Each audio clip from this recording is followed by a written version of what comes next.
Hello, everybody. Welcome to our webinar, International Careers in German Companies. My name is Inken Bergentun, and I'm responsible for the career service at the Technical University of Darmstadt. This online session is part of the career offer of Unite. Unite means University Network for Innovation, Technology and Engineering. It is an alliance of universities in 7 countries that will set a new model for an European inter-university campus. I'm therefore very pleased to have so many students and graduates with us today from all over Europe. Especially many participants come from the Politecnico di Torino. Thank you very much for being with us. And many thanks to all our partner universities for the great publicity for this event. What awaits you in the next 90 minutes? I hope for a lively exchange about the prospects that the German labor market offers international talents. I start the event with a short introduction. For our further exchange, I invited 2 German top employers, Bosch, represented by Bosch Rexroth in Stuttgart, and Merck in Darmstadt. Both companies have accompanied the Technical University of Darmstadt as reliable strategic partners for many years. Their HR experts will inform us in which work areas international talents are needed. And 2 young professionals with migration backgrounds will give us first-hand insights about how they managed to start their careers and how they experience working life in Germany today, or in US. I cordially invite you all to take the opportunity to participate. You can ask your question in the question and answers section, and we will address them during the event. But now let's start with the decisive question, why would you want to work in Germany? First of all, Germany offers moderate working hours with 30.5 hours per week. Also, German employees had 5 days more of vacation and public holidays than the average in the European Union in 2014. We have also very good workers' rights and excellent conditions regarding health insurance and maternity protections. But of course, there have to be some other reasons. The economy in Germany is stable. Earnings have risen in most economic sectors over the past few years. The automotive industry remains the leader. It posted earnings of 436 billion euros in 2019. Nevertheless, high turnovers are also generated, for example, by the healthcare industry, in the electrical engineering and electrical industry sector. Currently, the economy is growing only slightly, and the development of the next few months remains associated with high uncertainties due to the current situation. Apart from a few oscillations, the unemployment rate has been falling for decades. With 3%, Germany currently has one of the lowest unemployment rates in the world, and the unemployment rate for academics is particularly low. This leads to an increasing demand for academics, particularly in the STEM sector, that is science, technology, engineering, and mathematics. The next data refer to the bar diagram on the right. In 1 decade, the number of professionals in engineering has grown by 20%. From 2013 to 2019, the number of employed IT professionals has increased by a total of 268,000. The number of natural scientists working in Germany increased steadily up to 587,000 employed persons. Of these, however, only 3.6% work in their field of study. Economics is a big occupational field.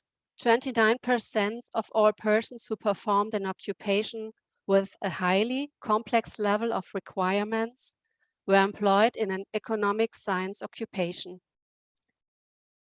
There's also a continuing trend to higher qualification. I presume that this growth will continue because we have still too few women in the STEM sector and in leading positions. That is our weakness in Germany. Meanwhile, our population is aging. More than 20% of the workforce is older than 55 years and will retire in the next few years. This creates a gap that German employers can only fill if they attract more women and more internationals. Already the number of employed persons with a foreign citizenship increased by almost 15% between 2007 and 2017. That is our strength in Germany. We offer the largest labor market for internationals in the EU.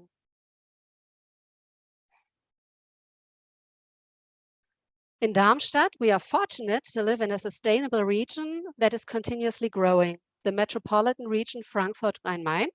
It generates 8% of the gross domestic product of Germany on an area that makes up just 4% of the total size of the country. 80% of its gross added value are generated via the service sector. The region hosts a large number of national and international businesses and has a share of 70.7% foreign nationals, even 25% in the main cities, in comparison to 12.7% in the rest of Germany.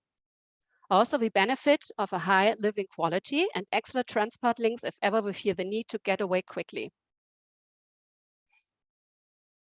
I hope I have been able to provide a few good reasons why the labor market in Germany is attractive. What you should also know is that only a small percentage of all vacancies are published in English, and most of the jobs require very good German skills, especially in small and medium-sized enterprises. For further information, please find here some links. I will send you this presentation after the session.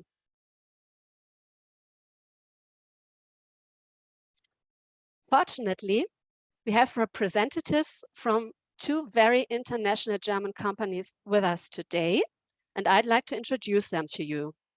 Our international professionals are Alan Bruce, Go Global trainee, project management electronics at Merck.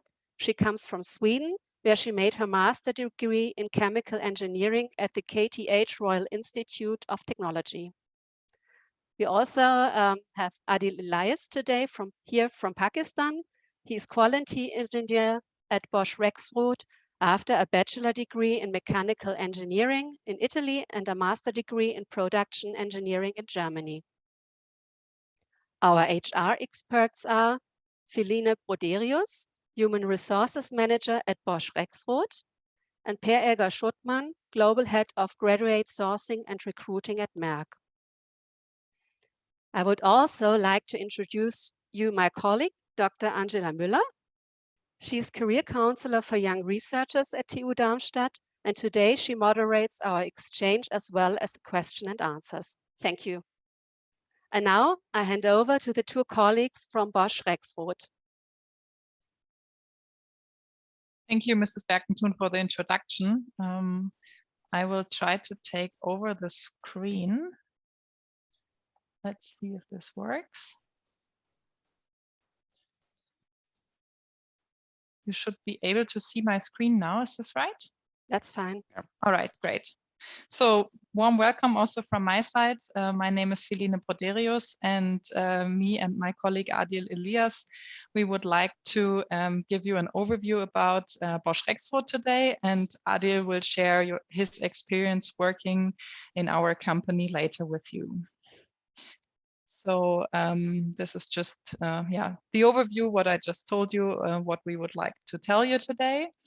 And most of you, I guess, know the big company Bosch, and maybe not as much the company Bosch Rexroth. So I just wanted to give you a short overview about where we are located. So Bosch Rexroth is a part of the Bosch group, and we are part of the industrial technology sector, and our specialization is in the area of drive and control technology.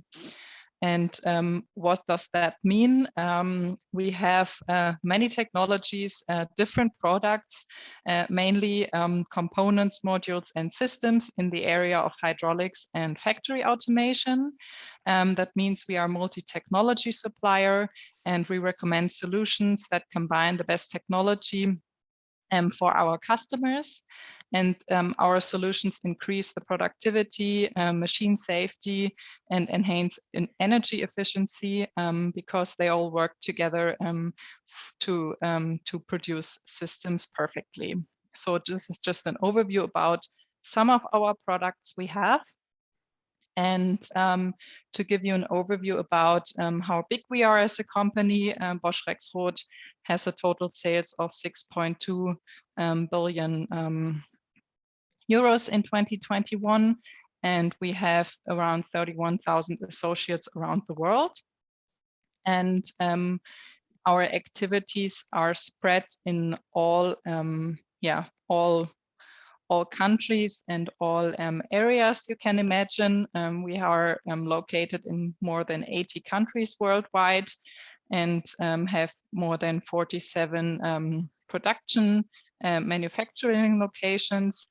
So our services, we work alongside machinery manufacturers and end users around the world.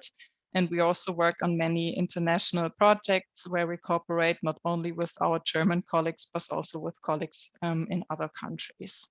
So this is just an overview about our company. And now I would like to tell you a little bit about our entry opportunities we offer, especially in Germany. But because I think this is what you might be most interested in. So there's different opportunities within our company. So first of all, either you would like to join during your studies or at the end of your studies, your first entry position after your master degree, for example. So if you look on the left-hand side, during your studies, it's possible to work with Bosch Rexroth as an intern. You can write your bachelor or master thesis with us. And it's also possible to work, for example, as a working student. And we also offer a pre-master program. This is kind of a gap year program where you can get some practical experience during your bachelor or master degree. And if you're already at the end of your master studies, there's also 4 different opportunities for you to join our company. There's 2 trainee programs we offer. One is the graduate specialist program. I think Adil will tell you more about it later because that's the program that he did with us. And we also have the junior managers program, a trainee program, which is especially for our students who are interested in a management career within Bosch. And we also offer a PhD program and of course, direct entry in certain positions. This is just an overview about how you can start with us.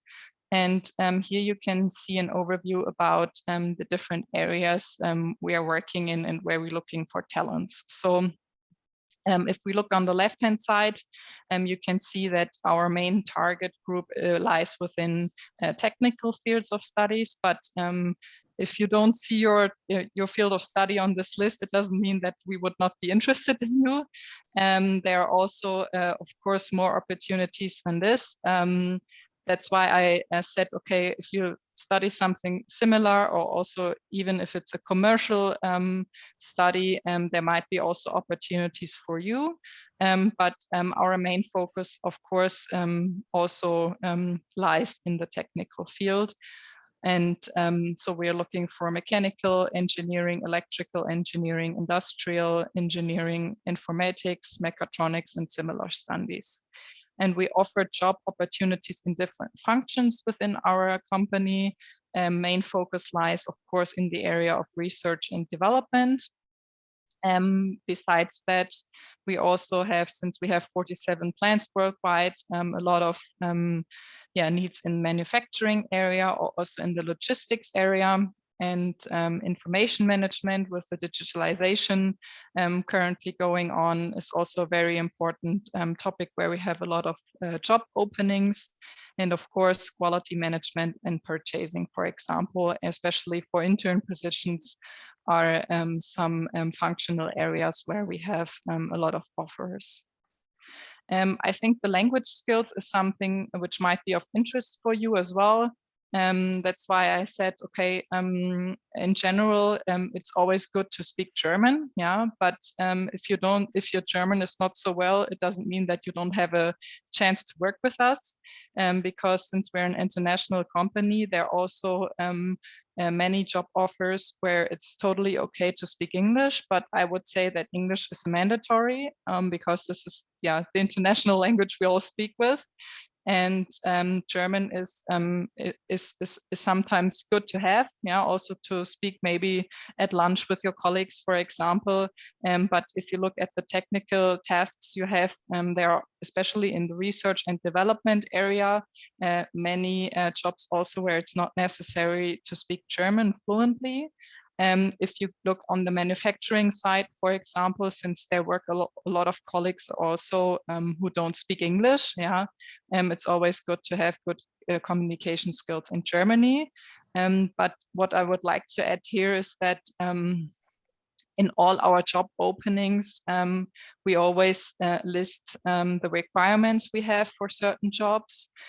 So also the language skills which are required, they're always named in the job openings as well. So if you look for a job offer, you will see what that specific job requires as language skills. I hope this answers the question. I also put our link to our current job offers down here with the QR code you can scan and to see which openings we have right now in Germany, either for intern positions during your studies or also for entry positions after your studies. Okay, this is it so far. And now I would like to hand over to Adil, who will introduce himself and who will give an overview about how he started his career at Bosch Rexroth. Sure. So I think you have heard enough about Germany and about Rexroth and so on. Now I will tell you about the dark side of Germany and working in Germany. Jokes aside, so far I would say it has been a great experience. I will maybe start from the very beginning, how I ended up from Pakistan all the way at Rexroth in Germany. So I did my high school in Pakistan. Then in 2011, I moved to Italy, did my bachelor's from Politecnico di Torino. I heard there are quite some colleagues from there today, so I would say ciao amici to them. And in 2013, then I did a semester abroad in the US. Afterwards, 2014, I was done with my bachelor's. 2015, I moved to Germany. Why? Because as it has already been said, Germany is one of the biggest economies in the world, the biggest one in Europe. And for me, particularly, during my bachelor's, I really enjoyed the courses and projects which were related to the manufacturing side, because there you can not only just, sit on your laptop all day long, but actually go on the shop floor and see how ideas change into reality, into those high quality products which people talk about when it comes to made in Germany and so on. So I started looking for masters in the field of manufacturing, found some good courses, and then from TU Dortmund, I did my master's in manufacturing. But before it was completed, let me just bring in maybe some challenges just to give you an idea of I mean, I wouldn't necessarily call them somehow disadvantages. They would just be challenges which you can kind of come over with time if you are willing to put the effort. So in the very beginning, I realized that for international students, for instance, after they were done with their graduation, they were actually spending time to learn the language, and then for a couple of months to apply for jobs and not getting any responses, and then getting demotivated and so on. So together with some other students, we were like, yeah, why don't we try to figure out why this is happening? So we then talked to a lot of local students, and then we figured out the major difference that for international students, for instance, mostly they were focusing way too much on their studies without paying any attention when it comes to learning the language, for instance, or gaining practical experience. Because when you look at German students during their bachelor's or master's, they have done, let's say, at least one internship, if not 3 to 4. So they do have some practical experience there. And then also, by the end of the day, for instance, when it comes to nowadays, especially, it doesn't matter which field of studies you're from. If somehow you have some skills related to IT, it could be some programming language, some simulation software, something you're interested in, which you also see can have good scope in the market, let's say. So then it was like, okay, it was very clear from the very beginning that although internship wasn't necessary in my field of studies, for some field of studies, there is an compulsory internship, so it's a good opportunity. But for those who don't have this compulsion, for them as well, then it was like, yes, for us, for instance, we said that, okay, by the end of the day, it's super important to get internship experience before we graduate to land good opportunities afterwards. And because our field of studies was manufacturing from the very beginning, we knew that there is no way we were going to get a job without learning the language. I mean, of course, as Philaine said, if you apply for an IT related job, or if you're more into R&D, then in the very beginning, you don't really need kind of like superhuman German language skills. Even if you're like very basic A1, A2 level, it's fine. And then once you're at the company, of course, you take some time, 6 months to 1 year, and then you can improve the language.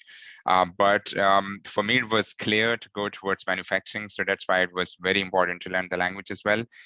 So this would be my message as well, kind of key point, let's say, to students, that by the end of the day, instead of just focusing on your studies, try to learn the language, try to gain some practical experience, and try to build some skills other than, let's say, Microsoft Office and so on, where you can really show the employer that, hey, for instance, when it comes to getting an internship or a master's thesis, there are a lot of opportunities in Germany where just with one skill, let's say good designing or good simulation or something, just one skill, you can really just land an internship or a master's thesis, because for those kind of positions, you have very specific tasks to do.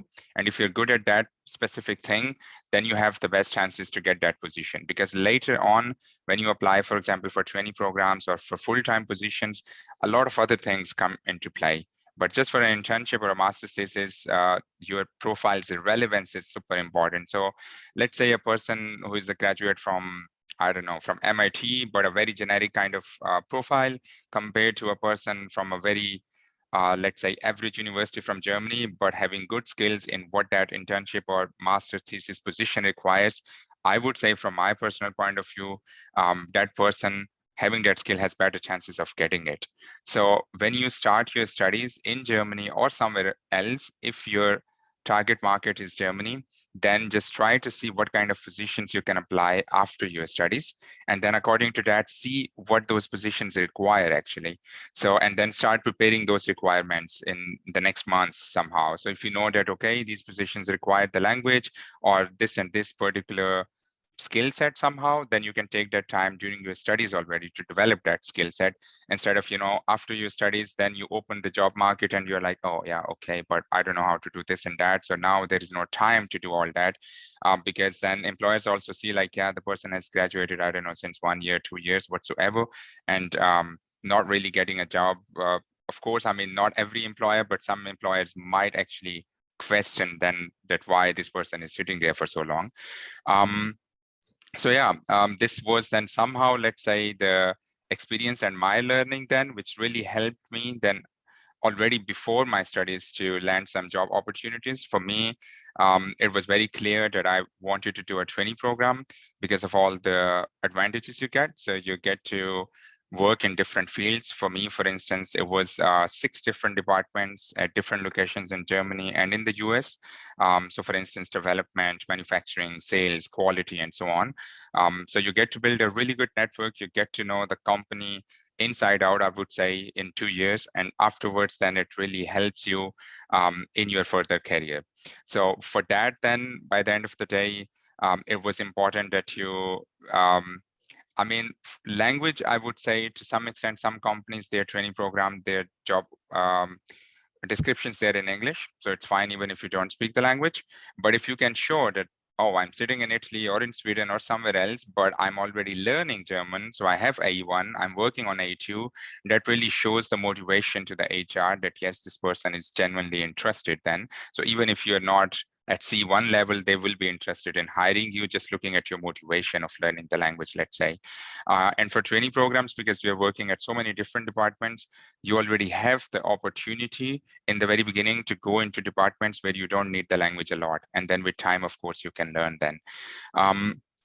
Another opportunity is that within your own country, you start at a German company. So let's say you start a position at Bosch or Bosch or some other company within your country, like in Italy. And then what people do, I know personally some people, for example, from Politecnico, that they start with a German company in Italy, work for a few years, and then learn the language in those years, and then they move to Germany. Something like that could work as well.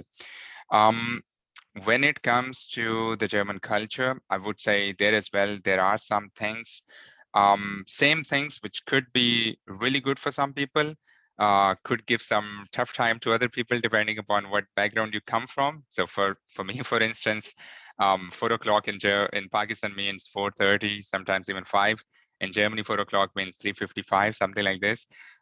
In the very beginning, I mean, these things are maybe a bit takes some time to get used to, but I would say now I really like it that you can plan your things accordingly, because 4 o'clock means 4 o'clock or maybe 4:05, and then you know you're done by 5 and you can do something else. Back home, for instance, you have to cancel so many things every single day because the previous things didn't take place on time and so on. Another thing is that people are very direct here, which again for some people could be problematic, but I really like it in a way that just bring your point across. I mean, don't run around the bush and so on. So be direct, give feedback, be it, let's say, good feedback or constructive feedback, which in other words, you could say negative, whatever feedback, but people are open, like whatever they want from you. If there is a project manager or a manager talking to the team or team members with each other, they communicate, or at least they try to communicate very clearly instead of just trying to be nice all the time, you know? So I would say that's a good approach. I personally got used to it and now I like it. Yeah.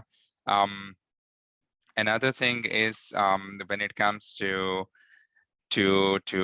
way of working, it's very structured, organized way of working in a way that you do good planning for the projects. It's not that I know it from some other cultures personally, that for instance, you say, okay, we have some rough plan, we start a project and then we see how it goes. It's not like that here. It's like a lot more detail in the very beginning, good planning of resources as well as time and so on. So for some people who are, I don't know, like last minute, whatever, it might be somehow a different kind of experience, but during studies, maybe those things work out. But once you're in professional life, then somehow you have to bring some structure there. So in that sense, I would say that now I personally understand, working in the quality management field, that why this made in Germany is such a big thing, because of the Germany's engineering excellence, and that engineering excellence, I would say, comes from their eye for detail. That it's not about, yeah, okay, let's just do and see. It's more about considering all those different possibilities and so on. I wouldn't really go into compensation and those benefits, as they have already been discussed. I would say they are one of the best in Germany, so no point in going into that. But I would say that when it comes to the work and life balance, I really like that in Germany. It's not like in some other cultures that even at 10 in the night, your boss is writing you something, and then every other weekend, somehow you have to put in some extra hours. Of course, in Germany as well, every now and then, I mean, you do those things if you are interested, but no one is forcing you to do those things. So in that sense, people might tell you that, yeah, I don't know, Germans are just like way too much into work and all. I would say that you have to understand the background behind the stereotype, because when they're at work, they are working, but once they're let's say home, then they're really home. It's not that they just bring work all the time to home as well. So in that sense, it's a good thing to just keep things somehow separated. You get enough time to work on all your side activities, your family and so on. I mean, without having to fear that, oh, if I don't do this and this, then, you know, my boss or my manager, whatever, will be angry and all, because they understand all this. So yeah, those would be, let's say, my points from the working culture. My advice to you guys as well. If you have any kind of questions, you can contact me anytime. I also, if you see on the screen here in the lower left side, in 2016, I started a blog to help international students study and work abroad, especially in Germany. So in that sense as well, there you get all the information on how to prepare different documents, how to apply, and so on. And of course, you can contact me anytime if you have any particular questions there. So yeah, thank you so much. So thank you from my side for the presentation and also for the report.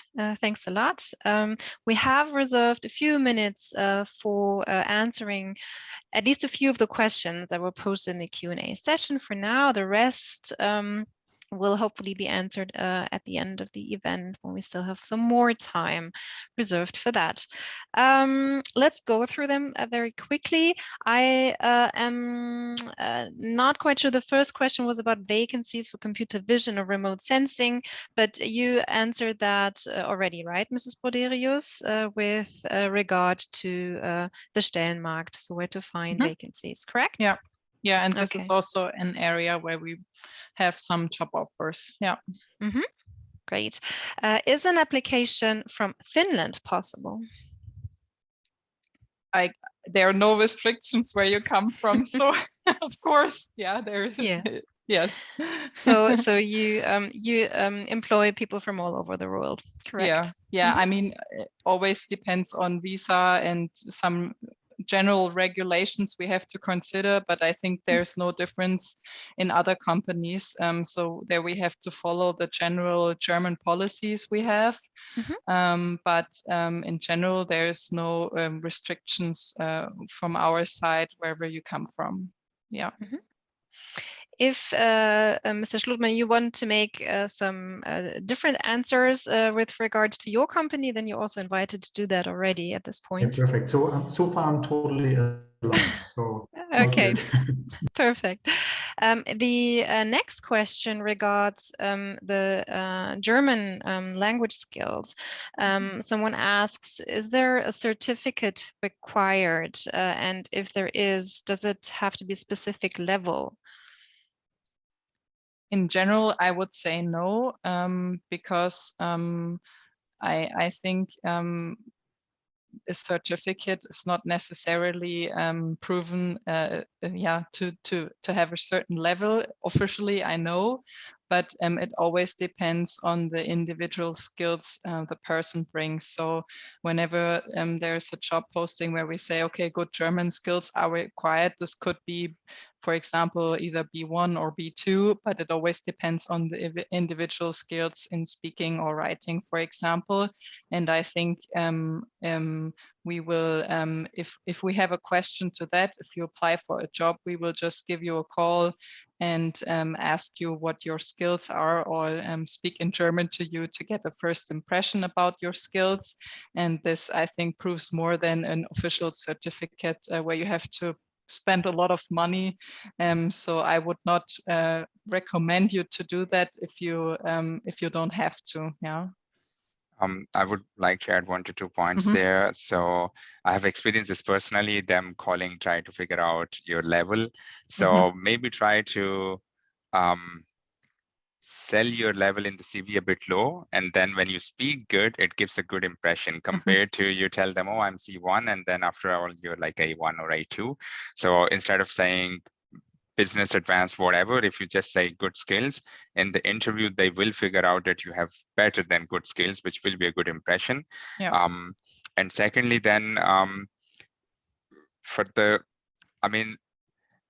during the interviews, sometimes applicants tend to just keep speaking in German, just try to convince that, hey, see, I speak German, but in that somehow they miss out on communicating their point in a good way. So by the end of the day, it's not just the language on which they are judging you, because if you're not able to, let's say, to communicate your point across, I would say just switch to English. It's a lot more important to clearly say what you want to say instead of just, keep speaking in German just to give a good impression of your language. Yeah.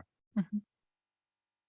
I would also just add, German language skills are rarely really the showstopper. So I would, be honest and authentic. It doesn't make sense to pretend.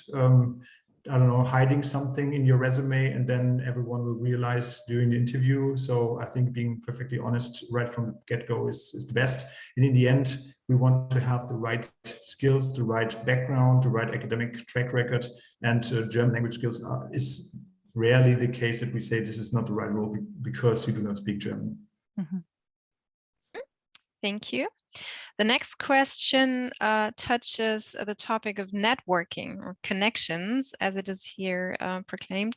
So the basic question is, how can I network in the German working field, specifically in the automotive sector? So how can I best engage in networking and establishing connections with the company? If I could say something, every other day I get messages on LinkedIn about this network thing. So one simple option is, of course, you see, oh, these people are graduates of Polytechnico from your uni or some other uni. Of course, you can easily connect with them, but not only connect, actively try to talk to them. If you think that they're in automotive industry and you want some information, some help, depending upon the way you write, if you just say, I want job Germany automotive, then of course nobody's going to reply. But if you briefly tell them, I have done my homework, I have just 1 or 2 specific questions, they will be more than happy to help. If I read the question myself, I do get these kind of requests as well on LinkedIn that, hey, I have applied to Bosch or Rexroth, different positions. Can you please call them or recommend me or so? I totally understand, because in some cultures, I mean, in Pakistan as well, for instance, things work somehow, let's say, on those kind of recommendations. But in Germany, I would say it doesn't really play much role, because by the end of the day, even if I do know you very well and the person who has posted the job, all that's going to do is maybe just bring your CV to their consideration, but then it's up to your competence if they will really invite you to the interview or hire you. So if you think that without connections you're not going to survive, then I would say Germany is the exact opposite of that. So then you can be relaxed and just trust your skills and your profile, I would say. Yeah. Mm-hmm. Maybe one thing to add here, we are also very actively involved in many activities at universities, at different universities, also in Germany, also at TU Darmstadt. So if you study there, it's you could have met us at the Connectiva a couple of weeks ago, and there are different activities and fairs where Bosch and Bosch Rexroth is a part, and where you can get in touch with us and speak to our colleagues and get some contacts from our company. So this is another opportunity to reach out. Yeah, just 2 things from my side. How to build networks, of course, is doing an internship. I think this is the ideal way to build connections. To have the first foot in the door, so to speak. Yeah. So after that, after 3 to 6 months in a company, you have a very broad network of people within the company who hopefully remember you once you graduate, and maybe there's a chance to build a connection and build on that. And also on our career site, so come to Merck.com, there's a section that's called Talk to Our Experts, and there are, I don't know, 50 people or so in different fields within our company. You can reach out directly to them. They're very open to share any feedback, answer all your questions, very similar to what Adil said on LinkedIn, but it's very certain people who volunteer to participate in this initiative. So I think it's really also a nice way to build the first networks. Mm-hmm.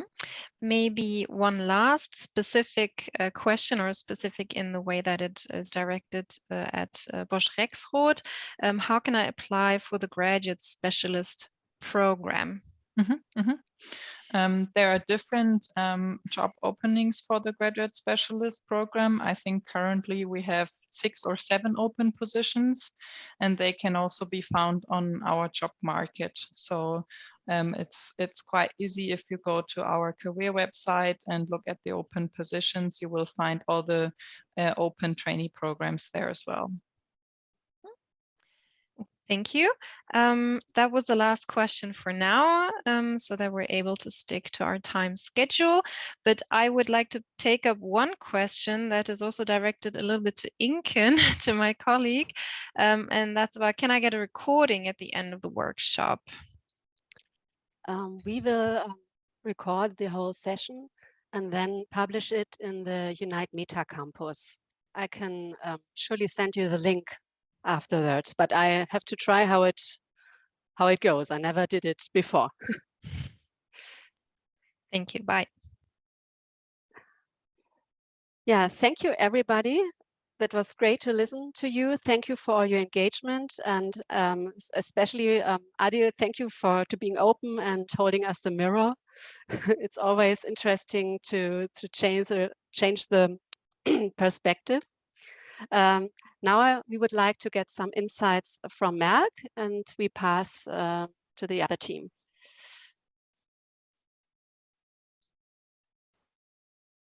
Perfect. Can you see my presentation?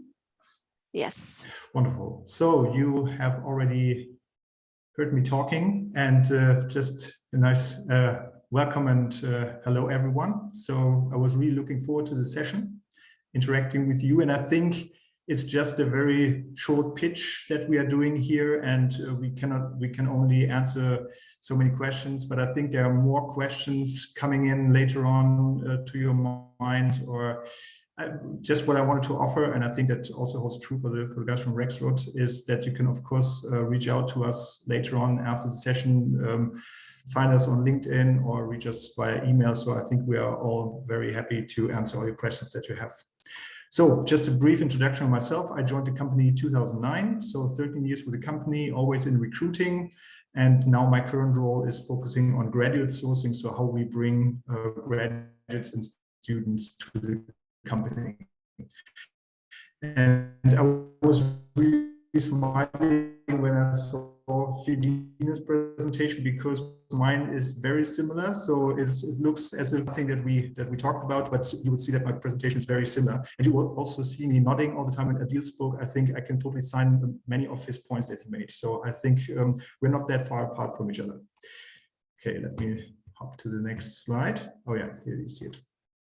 So first of all, what is Merck? So just I've tried to compile it all in one slide. So we have 3 sectors. So a little bit also comparable to Rexroth. We have different businesses. We have the healthcare business, the life science business, and the electronics business. Healthcare is the business focused severe diseases like cancer, multiple sclerosis. So we have different businesses there. And then we have a life science, and the life science business is a supplier to the lab and pharmaceutical manufacturing processes. So if you are working in a lab at university, you probably came across some of our life science products, so membranes, ingredients, water purification devices, so very broad array of products. And then finally, we have the business sector electronics, and that's actually the business sector Alan is working in. Electronics are chemical products for electronic appliances. So just last year, we rebranded the sector. It was originally called Performance Materials. And because the majority of our products is now focusing on electronics markets like displays. So I think in the majority of phone displays or monitors, there are Merck liquid crystals or OLED technology inside. And another important part of electronics is the semiconductor industry, which you probably also know is a very important business for the future. So on the left-hand side, you see some key figures. So in 2021 in euros, and we have a very strong growth ambition for the next couple of years. So I'm not telling you a secret, because there were some external announcements that we want to reach 25 billion in the year 2025. We call it 25 by 25. So very strong growth ambitions, but still, I think, conservative enough that that's feasible. The next figure is, I think, something that's very interesting for the scientists out there. So really our R&D spend. So how many euros do we spend back from our turnover into our R&D pipeline? And that's in 2021, it was focusing on R&D and being innovative. We have 60,000 employees globally.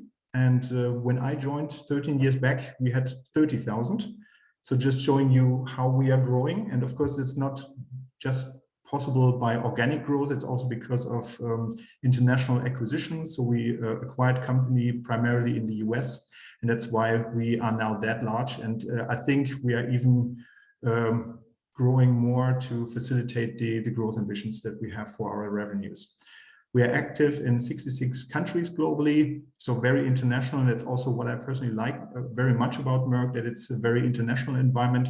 So, and we also had seen a change over the past 10 years. So when I started, it was a very German headquarter with international subsidiaries, and now everything is in English. So even the menu when you go to the canteen. So that's really, you see the change that's happening there as well.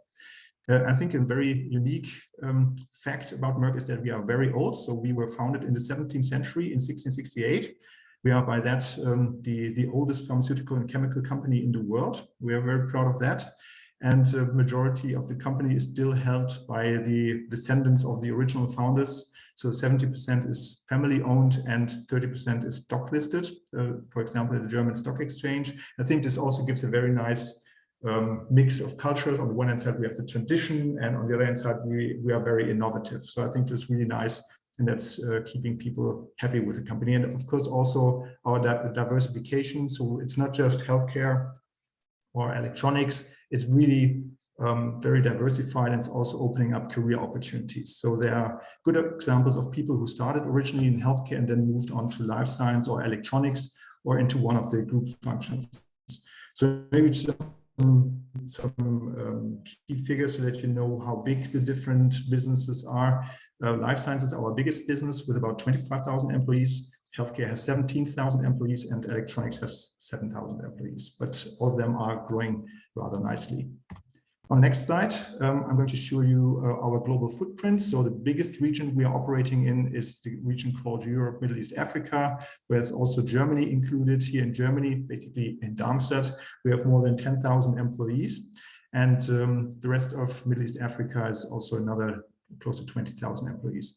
The biggest growth regions are Northern America and Asia Pacific. As I said earlier, North America grew a lot by acquisitions, both for our life science, but also for our electronics business. And Asia Pacific is, has been very, very large and is now organically growing over the past years.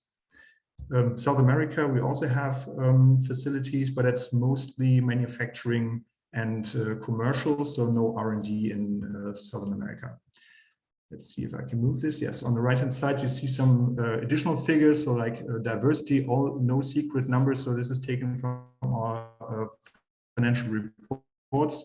We have currently 57% male and 43% female colleagues. And of course, we are not happy with that. So we want to reach gender parity, and not only for the everyday employee, but also for the leadership level. And we set ourselves the ambition to reach gender parity for our leaders, our leadership organization, by the year 2030. So we are currently at, I think, 36%. So there's still some way to go to reach 50% male and female colleagues on leadership level. We have colleagues from 142 different nationalities. Even though we are operating in 66 countries, there are people from other countries working at our facilities. And the last number is just an example of what our ambition is, how we want to drive our diversity numbers. So currently we have about 40% of our revenues in the region Asia, Latin America, and Middle East Africa, but only 16% of our leaders have a cultural background from these countries. And this is also something that we want to drive. So by the year 2030, we want to have 30% leaders from the aforementioned countries or regions. So just showing you someone with an international background is really something we are seeking very heavily. And on the bottom, some additional numbers. Average tenure is the time people spend with us on average. So globally, it's close to more than 10 years. In Germany, it's 15 years. So it's really significant. So 15 years on average, that's quite a number. Average age is 41. Nothing I could judge. I think it's good to have a good mix of young and old people. I think that's a good average number. And new hires is maybe also a good signal to you that 41% of the colleagues we are hiring are age 30 or below. So also showing you that this is an important target population, young professionals or people joining directly from university. But that's actually the last slide from my side before I hand over to Ellen. These are the 4 areas of study that we are most interested in. So like Feline said, this is just the tip of the iceberg. Of course, there are other functions like social science, lawyers, etc. But we are a science and technology company. That's why we need natural scientists like chemists, biologists, physics, etc. Engineers, we need business people, and we need IT people. And just some very high level information of what kind of positions or functions you could go into with natural science. Very obvious going into R&D or into analytics. That's some kind of internal service provider supporting our R&D organizations by doing analytics and sharing the results with the regulatory affairs is about before we bring our products to the market, we need to convince the regulatory bodies like the FDA or the EMA in Europe that our products are safe. And that's where natural scientists are needed as well. Quality management is supporting both our R&D departments and also our manufacturing departments in making sure that we are adhering to certain quality standards like GMP, good manufacturing practice, so things like that. Engineering is about upscaling. So if you have something in a lab environment but have to grow it into manufacturing environment, the process engineers are doing this for us. And once we have established the processes, then the technical plant management and operations guys take over. That's where we need engineers for the most part. Business, I also listed marketing and sales, but we do not have end consumer business. So we only have business to business. So on our customer side, there are also scientists. So the regulatory bodies or other companies we are selling our products to are scientists. So usually also in sales and marketing, we have scientists talking to our customers, but people with a business background are in, supporting functions like market access or market research. So that's where you also can go to. And of course, finance and accounting and controlling. And then lastly here is IT. Of course, the data engineering, data science is important to us. As Feline also said regarding digitalization, we need to be prepared for that. And of course, we have a big core IT administration where we also need people with IT skills. And you also find IT people basically in all our functions. Even in HR, we have IT people, and it's the same for finance, etc. So IT is a very sought after skill. And in the majority of these programs, we also have graduate programs. So also what Feline said, we also offer those in different functions. And I'm very happy that we have Ellen Bruce with us today, who currently is in one of these functions. And that's now the time to hand over to Ellen, and I will move on with your slides, Ellen. Good, thanks Per for handing over. Yeah, so as Per said, the company is very international. It's a very global company. And I fall under some of these numbers, which he showed. I mean, I'm a female, I'm a non-German working for a German company. I have been transferred within the company to US, where I'm sitting right now. Actually, it's morning here in US, in Arizona, where I'm sitting. And I'm happy to be a part of this very global international company. So on the first slide here, I'm just going to show you my way to where I am right now, so to say, and how I could prepare for this international career. And it was partly an active decision, but also partly things happens as along in your journey, depending on what choices you take. And I did not know 10 years ago when I was at KTH in Sweden. So for those dialing in from Sweden, hi to you. So I was a student at KTH back in 2008 to 2014, where I had my chemical engineering degree. But before, I mean, during this time, I also already prepared for an international career by taking a master course. I spent a semester abroad at the University of Illinois back in 2013. And I would say course-wise, it prepares you for the topic, so to say, but I think the culture aspect prepares you even more and define you as a person. And that's why I would also like to emphasize that it's not only about where you study, what you study, and where you work and so on. I also have gained a lot of experience regarding different cultures from my traveling. So to travel is a big passion for me, and I did spend half a year traveling between my bachelor and my master. And it turned out, I mean, back then I did not know that this will actually be very useful for my further career. And I even did not mention it on my CV in the beginning, but traveling to India, to Asia, to Singapore, to China, to Australia, to US and so on and so forth, actually learned me to interact with people from different cultures and so on. So if you have some experience like that, and if I would give you an advice from your CV, don't hide it. I mean, it was rather strange when people saw a gap in my CV, and it was fun to travel, but it actually helped a lot for my international career to have all this experience. So when I was then done in Sweden, I wanted to do something else. I wanted to, keep exploring the world. And despite an even job offer in Sweden and also a PhD position and an offer for that in Sweden, I decided to move to Germany. And I then moved on and started to work as a researcher at the University of Heidelberg and gained some experience there in the German working culture. I had been to Germany before as a tourist. Sweden is very close to Germany, as you know, but to live and work in a country is something different than to just travel around as a tourist. After a little bit more than a year there, I decided to start my PhD studies, and which are actually from TU Darmstadt. So I do know those of you who are dialing in from TU Darmstadt. I have been where you are right now as a new person coming to TU Darmstadt and study there and work there actually as a PhD student.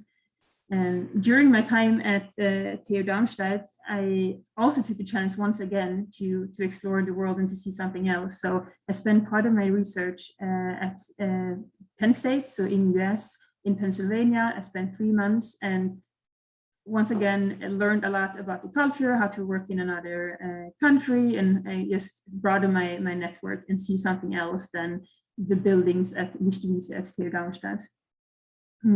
So you basically see, I mean, you see the pattern here. I mean, it's always to open the next door, take the chance, and it's always something to do with culture, seeing something new, and so on. So when I was done with my PhD, I once again thought like, okay, I left Sweden. Sweden is still my home. I'm not ready to go back. Now Germany feels also like my home, and I still want to do something else. I want to go abroad. So my first idea was actually to move to a third country and start a position there. It is difficult to randomly find a job in another country. It was easier, I would say, when you go via, academia. So to do master courses or to do a PhD, the barrier is a lot easier to come to a new country, both, visa-wise, but also I think the academia is just very open to international students. So I still wanted to do something globally, but due to private reasons, I also wanted to stay in the Darmstadt area, so to say. So I had basically 3 criteria when I was looking for a job. I wanted to do a trainee, and that's the same as Adil was talking about. It brings you to different groups. You get to know the company from a totally different angle than if you will have a permanent position from the beginning. I wanted to be in a company where I could really continue my career, something which will match my background as a chemical engineer and as a computational chemist. And I wanted to go to a company which there was a chance for me to go abroad. So I ended up getting the position as a Go Global trainee, and as the name says, it's really about going global. So it's a 2 years program where we have 3 different assignments, where one is in another country. So as Per already introduced, I'm part of the electronics sector, and I'm doing a trainee within project management. So I have added one more skill, so to say, to my resume, so to say. So from a very technical and natural science background, I now have added the project management skill. And as I said, I'm in the very end of my assignment, or end of my program right now. So I'm in the last assignment, which is in US. I'm sitting in Phoenix, in Arizona, and it's 40 degrees warm, and living here for half a year before I will have my exit position end of August. And wherever that will be, that's still a question. It will be in Germany, or it will be in US or somewhere else. And no matter it will be, I will for sure have a very international position. And even if I would sit in Germany, I would still keep working with all the people I got to know during my 2 years here within Merck, when they're all spread out over the world due to the different projects I've had. Good. So with that, let me then tell me a little bit about the difficultness and how I manage them. So I think no matter where you go, the working culture will be different. So Sweden and Germany is still very similar. And I've also worked in, now I'm in US, and I've also worked in Norway. So actually I have 4 countries I've been working in. So it will always be different. And I think you have to adapt to where you are. You cannot change all your colleagues, you can change yourself. So you have to be open yourself. And but I would say if the company is very international, like Merck is a very international company, the working culture, I would not say that that's the biggest issue, so to say, and I would not say it's an issue at all. And I would say that the personal life is probably the bigger issue, so to say. And that just comes from that there are a lot of things you know in life which you never learn in school. So, but which you just know by living in a country. And when you move to another country, you start over from zero, so to say. And this can be everything from, I don't know, how you pay tax, how the health system works, how you save money for when you're retired and so on.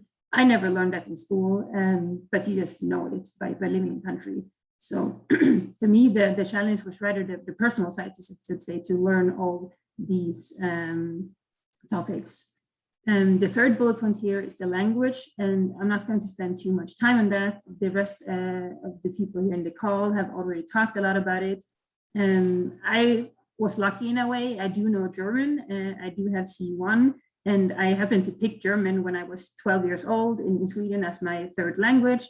And little did I know that it would be very useful, that I would live in Germany and work for a German company. But I would say if I would not had studied it, it would also not have been a problem. And it was actually one of the reasons why I picked Merck. So I went to Connectiva. For those who are TU Darmstadt, you know what Connectiva are. And I talked with different companies because I wanted to do a trainee, as I said earlier.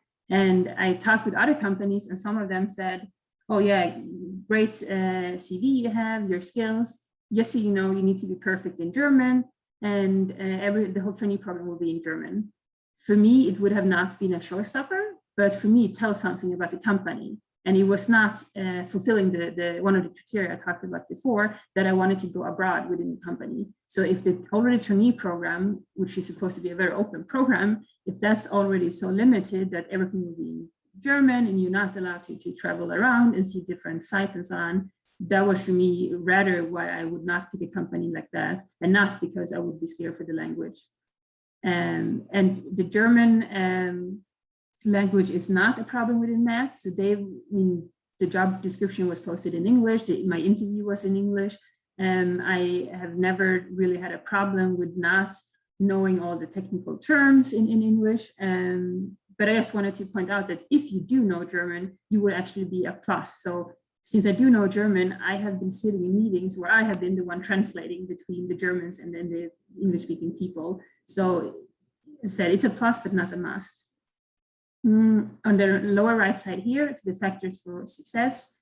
So here I could, of course, list, my CV, I'm a natural scientist, I'm an engineer, I know computational chemistry, so on and so forth. But I think that your own CV will tell you very clear who you are. So for me, I think it's more about the soft skills. So the reason why I ended up where I am and the reason why I was open for a very international career are rather my soft skills and my mindset. So and sometimes I do ask myself why I always end up in these positions to change country, to change group, to change, where you live. But I just came to the conclusion that this is just who I am. And I really like to explore and I like to learn and I like to challenge myself. And I think this will improve my skills. So I think if you want to go for an international career, you need to be flexible and you need to be very open-minded. And the second last bullet point here on the lower right is also create your own opportunities and then use them. I mean, there will be job descriptions out there, but it's no one will call you. I mean, of course, if you're lucky, people can call you and offer you a position, but make sure to create your own opportunities and create your own path, so to say. Good. So then the next slide, just a couple of words about the German working culture.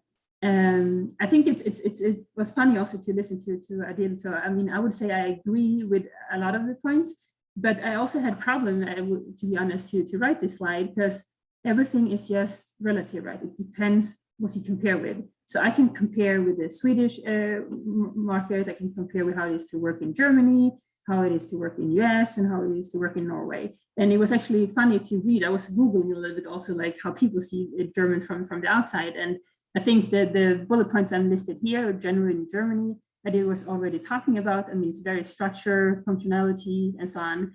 But I would not say that this is excluded for Germany. I mean, Swedish people also like to be on time. I think these are the typical ones. There are probably different ways to explain it. And it, as I said, depends what you compare with. The last point here under generally in Germany, I just wanted to point that out when it comes to the language. So it still is very common to talk with see and do, so to say, or to use see and not do. The good thing about the English language here is that you don't have to care about this. If you actually are in a meeting and you talk English, you don't have to know if you should talk, I mean, if I should talk to Per as see or as do, because in English it's just you, and it makes it actually easier to stick to the English language. That has saved me a lot of times, I would say. I do want to point out that Merck is very informal and people go, I mean, I have only talked to people with first names, so it's very relaxed working environment there. And yes, the last 2 points, what Merck offers is good working conditions and benefits. Once again, it depends what you compare with. I would say Sweden also is good, but I would really say Merck.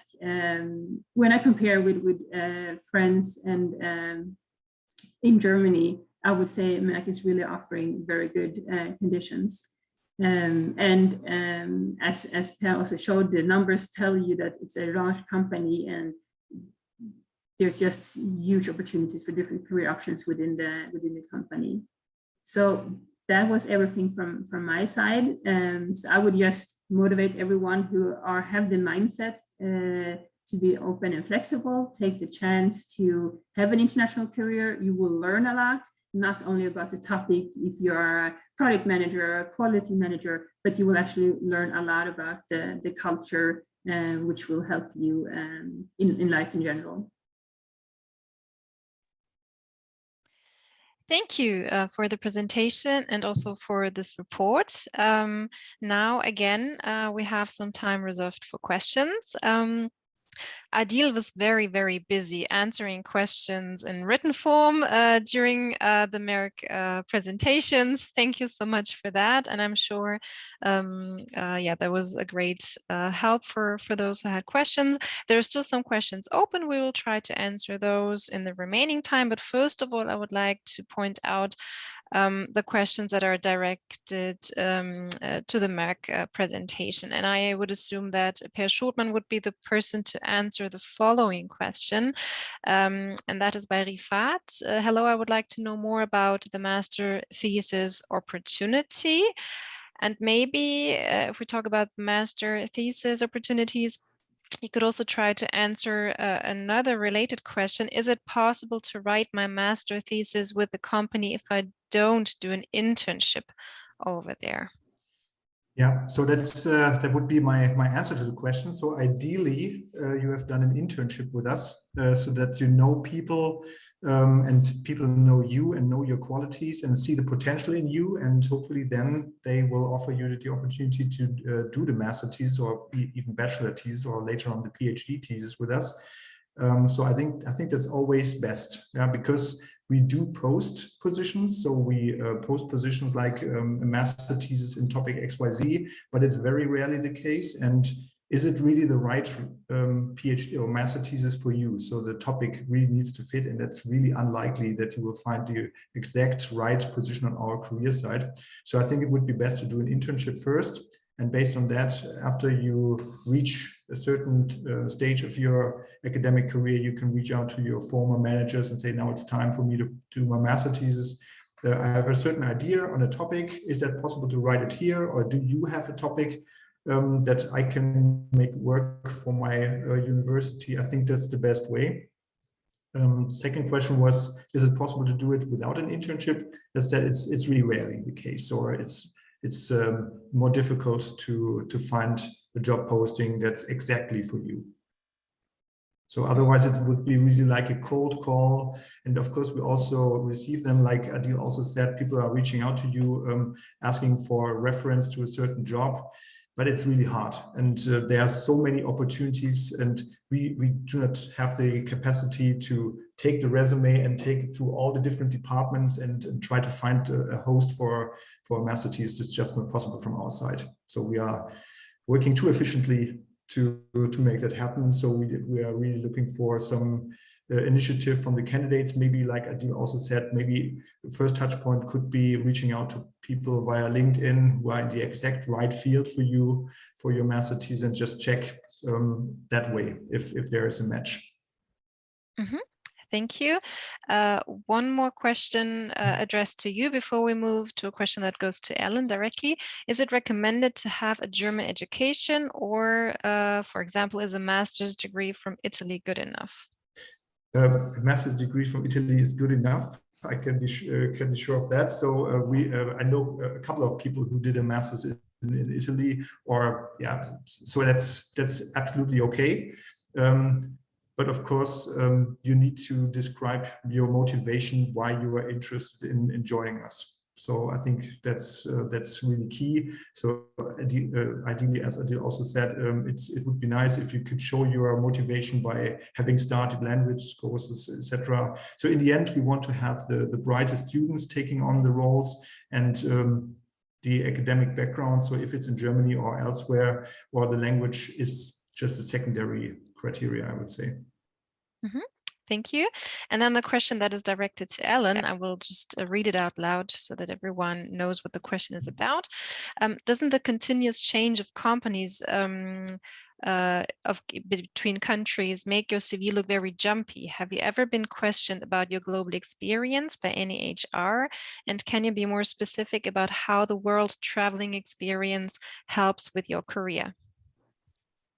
Yeah, I will start with the last question. So my traveling helped me that I actually do know how to communicate and interact with people. So just one example is that my first stop on my 1 or half year travel was in India.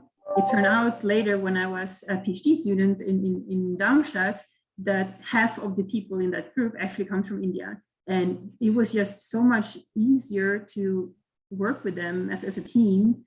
Since when we had lunch or coffees, we could talk about, I could tell them where I've been traveling, and we found some connection, and they got the feeling that I understood their culture, which actually do help then in the professional part, so to say. So it just brings you closer, and I also knew how they deal with like deadlines and how they just work in a team, because that's different for different cultures and countries.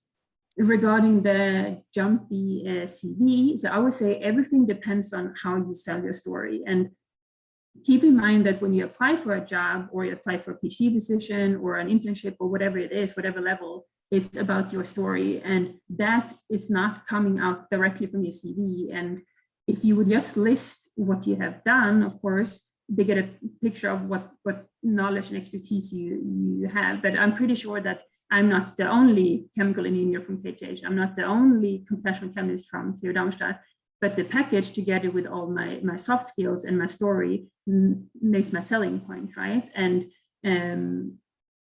there are, I mean, I can connect what I have done, and there are motivations and explanations. It's not like it was totally jumping around. So I'm still have done engineering and natural science. And for example, my master thesis was in a topic where I'm working in now, so in the semiconductor industry. So as long as you can make a story, and you have to do that also, because I mean, so for the position I have now, there was one position, and we were 150 people applying for this position. And if you would just go out the CV, of course, then there will be more engineers, more computational chemists, and so on. So it's about your story. And if you can motivate and make your story, then that will, put you on top of the pile, on the pile of CVs. So I think you need a story, and whatever that story is, it doesn't really matter, but it should make sense, and it should be genuine, and you should have passion for that. And I was able to use all my private travel and my working in different countries as an advantage by selling that to Merck, and they saw,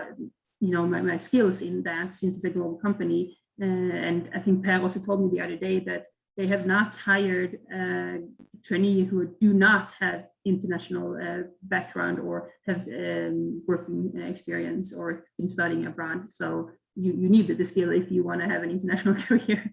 Yeah, and also I would like to ask to add and also encourage everyone to look beyond what you are used to. So especially in science. So there are so many people who have their PhD and spend a full academic career at maybe even one university. They haven't looked left or right. They just got through their academic career, and then, I don't know, have a PhD in chemistry, and then realize, all right, I'm fed up with working in a lab. I'm now interested in commercial, but have no experience in commercial.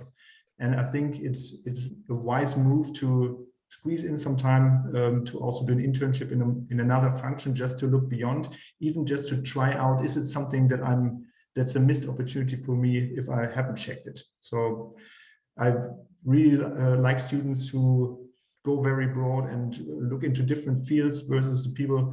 Maybe an example from business. I know that there are no business students here, so I do not hurt any feelings.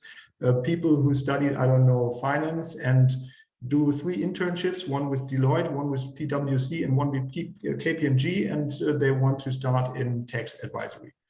They don't know what they're missing. So I would really recommend look left and right and broaden your horizon, because this helps you making an educated decision. This is the career that I want to build. So, and also, even if you start somewhere, that's my advice to these science students who come to the conclusion at their PhD time that they want to do something commercially. Start with R&D. You will be surprised how positive R&D could work in industry, and you can build a career into commercial from there. So it's really hard for you to find a position in commercial right from the get-go if you do not have any experience, but you can even drive your development in a company. So that's my advice to that. Yeah, and keep in mind also that you don't lose any skills. Just because I do product management now doesn't mean that I've lost all my natural science and engineering background. I rather use it. So I do lead projects where my knowledge from my PhD time, from my chemical engineering program, where that's useful. And yes, I will maybe not be the super duper expert in R&D, but my knowledge from before is useful, and I will always have that with me, no matter how you change. If you say, like Per said, if you go to R&D and then go to commercial, you will not lose your R&D skills just because you add another skill. Okay, thank you. Then speaking of research and PhDs, one question is it possible to apply for a PhD at Merck, and how? Yeah, that's very comparable to the master thesis. So ideally you have done an internship and then ask your manager or people you got to know during your internship, if there's an opportunity to start a PhD thesis. So very, very similar. Okay, thank you.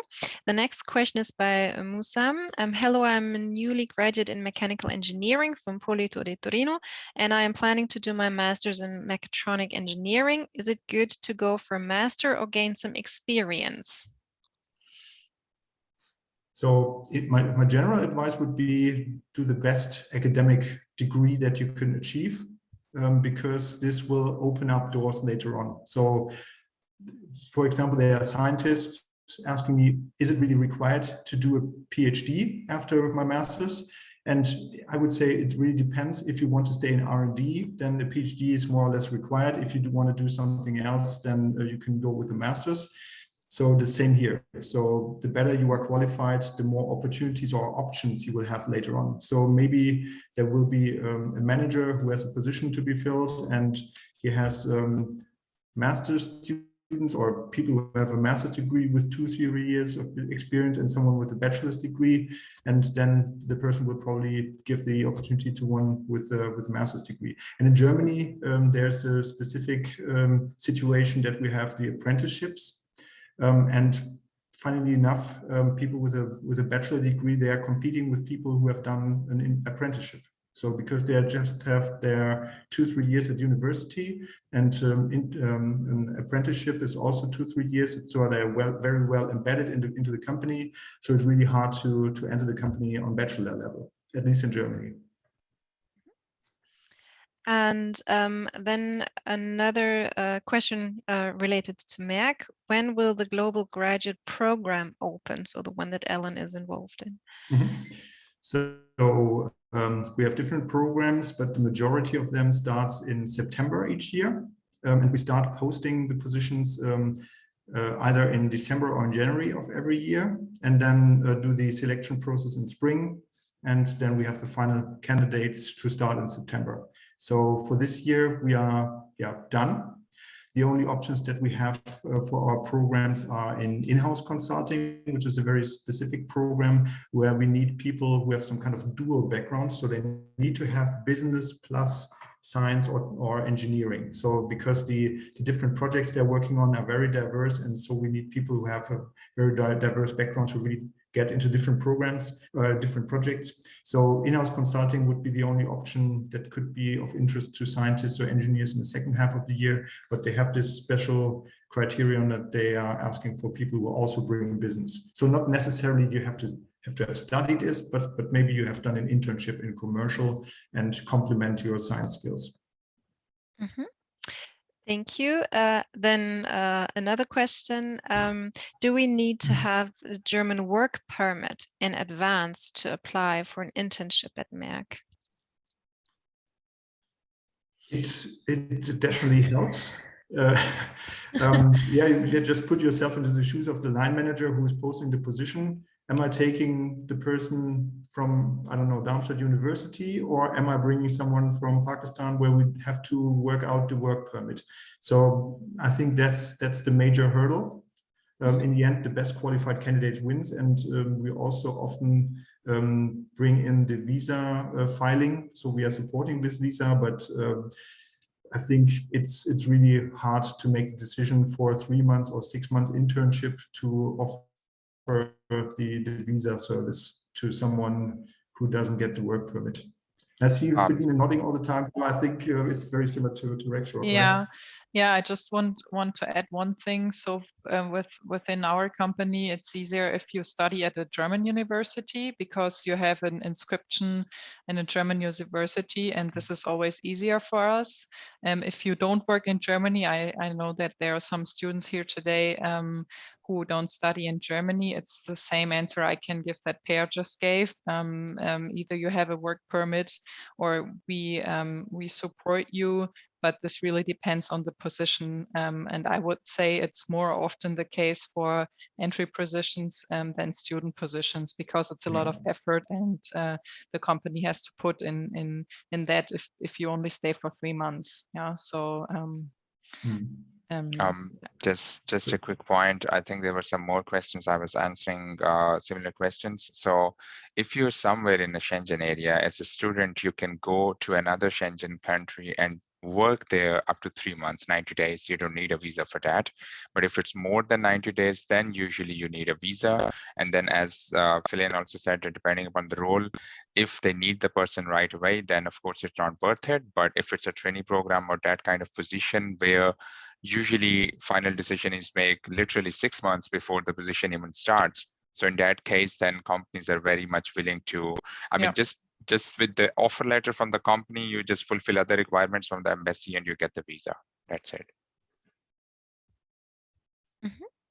Any more comments from the others, or was it answered by everyone? Okay, then let's have a look at the clock. Maybe one last question I can allow, then we would have to hand over to Inken for farewell. And I would pick the one by Sorab. Is there any environmental related position for internships or thesis? So is there anything that the two companies offer? I think was originally addressed to Bosch, but maybe also Merck has something to say about this, so environmental related positions for internships or thesis. Feline, do you want to start? Can you hear me? Yeah. Yes. Okay.